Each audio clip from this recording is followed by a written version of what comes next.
Thank you, Steve. Next up, I'll invite Valentine Carter to read.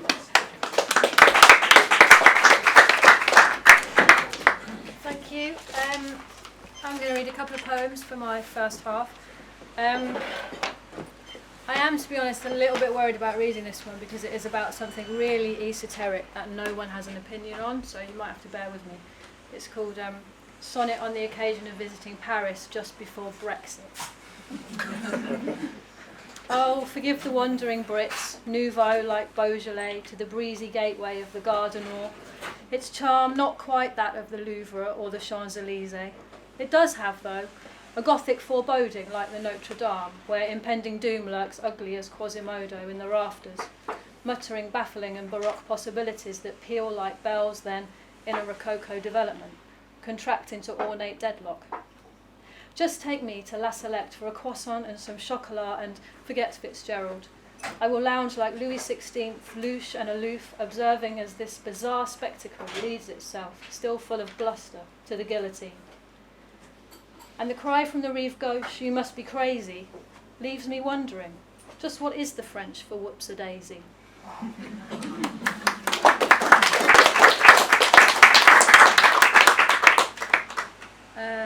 So love poetry, that's a thing, right? This is don't, because I'll get the giggles. This is called I Wrote This Poem About Me So She Won't Have To.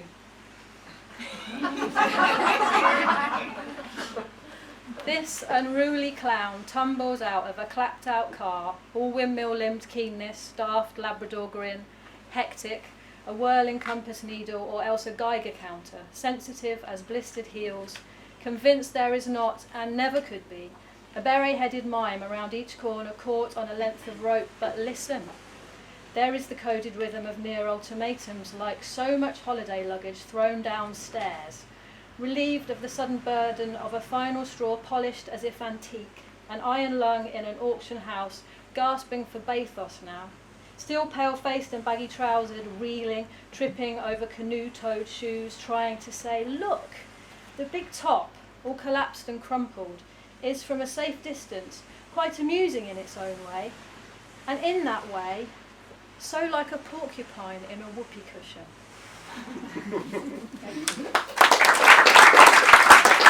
Valentine, would you like to read some more? Thank you.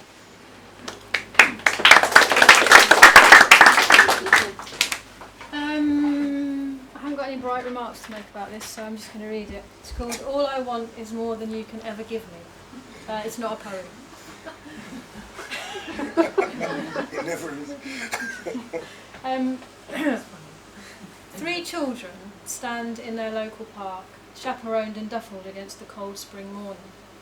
Each child has a bright balloon, round with helium, string gripped tight in their fists. Each balloon has a label. Please return this balloon to the address below with news of who you are and where you found it. This is a race, so ready, steady, go.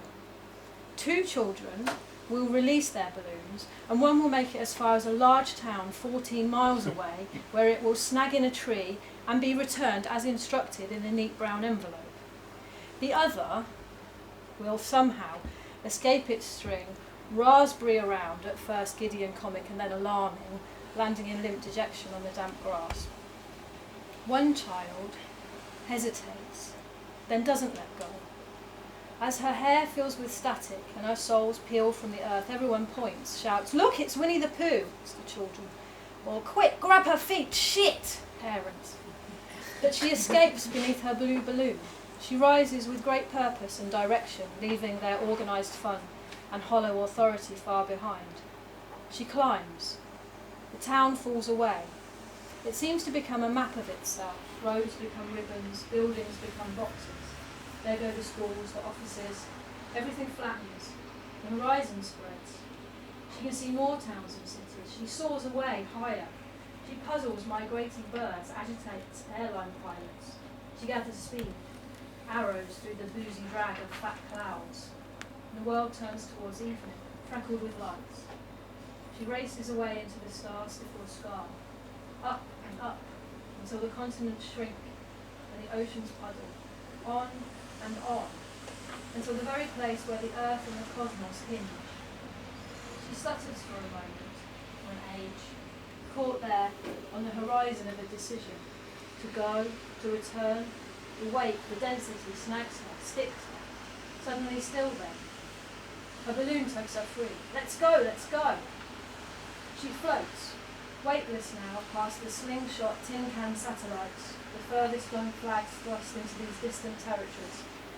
A space station labours its dismal rotation as she sinks down through the widowed light of far-off dead stars into all the promise of wonder. What matters here is depth, not height, velocity, not volume. Time lengthens as it becomes space.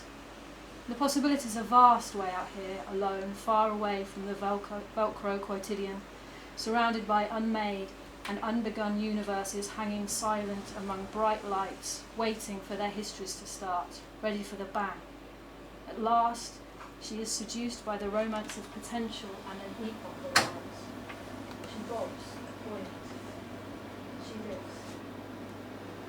And then, of course, it comes. Even here, an end is inevitable. She holds on as the balloon scuffs along the very edge, coming to a gentle rest on the sharp pinpoint of what